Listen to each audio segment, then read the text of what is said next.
It's me. Got my camera turned around the other way. Can't see me. But like I said, we got a couple projects out here we're working on. And we're going to get into them in another day. But I'll kind of give you a little rundown of what we got going on. And a couple tool carts here. It's got my tools on it. Jacks. Welder. My tool bag is this bag of carry. Other tools that I keep here. Battery jumper. Drill. My big toolbox is in this camouflage cabinet. The bottom of my toolbox kind of rusted out, so I put the top part up on that shelf there and kind of put all my big stuff on the bottom, kind of like another toolbox. But that's what we got going on. But we got a 2006 Chevy Trailblazer here that I'm working on. I'm working on for a few months. I had to replace the oil pump in it. And I got about a lot of it done. Got to stick the harmonic balancer back on it and stick the belt back on it and a couple other things. Got a four-wheeler here. It needs a battery and needs lubed up and serviced. And it keeps popping out of high gear. Just be going down, go around the turn, just pops out. Sounds like the chain or the belt might be loose with the drivetrain. We'll get into that. 2016 Chevy Spark needs a transmission. We're going to get into that very, very soon. It's going to get pushed in the garage there, and we're going to start taking her out. I got up with money to put one in it first. That's my personal car. This is my personal truck. I drive every day. This is my son's car. I'm not sure of the year, but it's a Nissan Altima 2.5 liter. Needs an exhaust put. It needs to pass inspection. But we can't find the key right now, so we can't even get in the car until we find the key. And then we got this shit box right here. Lower suspension, hood scoop. We've done some stuff to it, exhaust, bumpers, things. And this is my daughter's car. But then, like I said, I also got a Kia Forte, 2010 Kia Forte coming, being towed here to my shop. Guy forgot to put oil in it. Ran it out of oil and started knocking. He shut it off as soon as he started knocking, so we didn't do too much damage. Start looking at the valves, because that's usually the first thing it goes. It's on the top part of the engine, and oil gets pumped up, not down, so it has a hard time reaching the top. And that's the first thing that happens. So, getting to a little bit of this and a little bit of that and a little bit of everything. We'll have the car towed here sometime this weekend, and that's the one we're going to start with because he's a paying customer. And my son's car needs done, but he's got to come up with money for that. I need money for a transmission. That's another reason why I started this YouTube channel. So hopefully we teach you a little something. Like I said, I'm 42 years old. I started working on cars when I was 18. Went through carpentry school from 16 to 18, and then got trained on computers in my 30s. Well, early 20s. Late 20s, early 30s. I'd say about 25, 30 years old. But,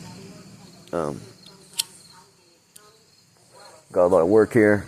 I said I got a pretty big garage. Lights ain't on in there right now, but I got a pretty big garage.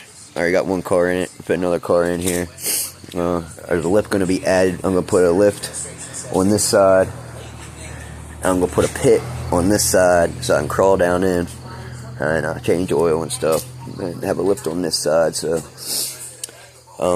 but another project that I'm going to do is I bought this house a couple years ago. A pretty big, nice house. A whole bunch of land. And on the top of the garage there, I'm going to build a 2-bedroom apartment.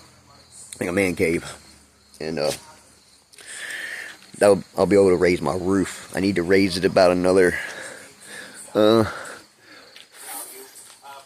or 5 feet on each side to make it level, so I can lift trucks in there. I'd be able to lift like the little Spark in there and walk underneath of it. I'm only 5'7", 5'6", 5'7", so I'm not very tall to begin with. So that kind of helps me out. I don't got to make it too high. But we got a couple projects going on. We're going to learn a lot of things. Today might be a car. Tomorrow might be replacing a door on a house. The next day might be installing a graphics card in the computer. switching out CPUs or switching a fan. Anything, car computers. That's what cars are going to, or computers. Everything is computer generated now. So you gotta have a computer to hook up to the car to be able to program the computer, idle, gas, air intake. All that's controlled by a computer nowadays and sensors. So pretty much you put the computer on the car, it tells you what's wrong with the car, you replace that part. So that's what it's come to nowadays. Electric cars are going to be pretty much the same thing, except on electric cars, the only thing really going to go bad on them are the steering components and brakes. That stuff's going to need lubed up more often than gas-powered cars. They're going to be doing a lot of sitting and charging, and it only takes a couple minutes to fill up gas in the gas tank, but take hours to charge a car. So it's going to do a lot more sitting than driving. But that's pretty much all that it is. And the hole underneath of the car is the battery cell. So the floor, they made the car frame, and then in between the frame, that's where they put the battery. And the battery is the whole side of the car. So if you gotta have, the battery goes bad in an EV, and better off just to buy a new car, because the battery is the car. And they only probably cost like $1,000 or so for like seats and windows and stuff like that. But the battery itself is going to cost a pretty penny. That's where we're at nowadays. I'm not going to own an electric car ever. I don't care what they say. I will keep my gas powered, and if they want to eliminate that, I'll start making my own fuel. I know how to make fuel. We can just make a carburetor. You want to get technical? Back in the 1930s, Ford Motor Company patented a water-powered carburetor, so we could run a car on water. Why are we not running cars on water? Because then that means everyone selling gas wouldn't make any money. Yeah, it kind of makes me mad too. But like I said, that's where we're at.